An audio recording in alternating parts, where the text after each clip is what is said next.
dealing with toxic family members. Have you ever felt like you're constantly walking on a battlefield around family members and any word could trigger a landmine? Or maybe you've experienced manipulation, control, or just outright disrespect. If so, you're not alone. In this video, I will help you recognize and also tackle such behaviors within families. Hi everyone, I'm Dr. Rahman. Welcome back to my channel. Today we are diving into a topic that every one of us can relate but just don't talk about: the toxic family members.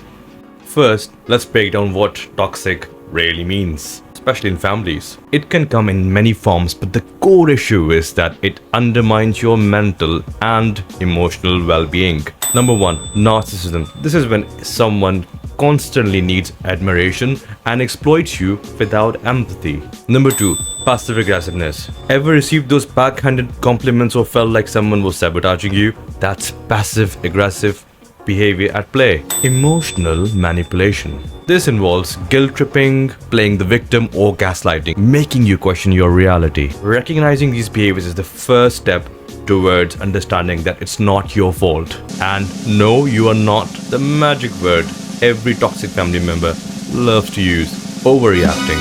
Being around toxic family members can have a serious toll on your mental health. You might feel consciously anxious, stressed, depressed, and it can then eventually affect you physically. These feelings are just not in your head. Research shows that exposure to chronic stress like that from toxic relationships can lead to increased levels of cortisol, the stress hormone, which has tons of negative effect on your physical and mental health. As a psychiatrist, I've worked firsthand with such clients who have had toxic relationships, which has led to low self-esteem to complex trauma. But don't worry, there are ways not only to protect, but actually start the healing process from these family dynamics. The key is, and believe me, every toxic person hates this word: boundaries. They don't like it. They don't want you to form boundaries. Let's talk about setting boundaries. And also, boundaries are not about keeping people out. It's about protecting what's inside. Grab a page or your laptop. The first thing is identify your limits. Write down what behaviors you will not tolerate in any circumstances. Number two, communicate clearly. Start using I word more frequently. For example, I feel disrespected when you talk over me. Please let me finish first. Number three, be consistent.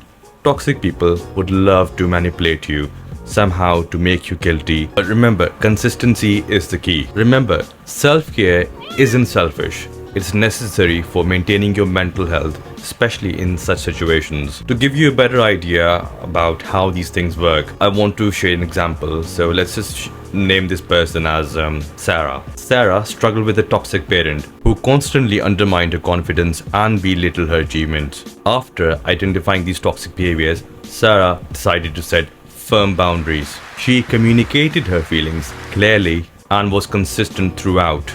Over time, Sarah noticed a shift in the behavior of her toxic parent.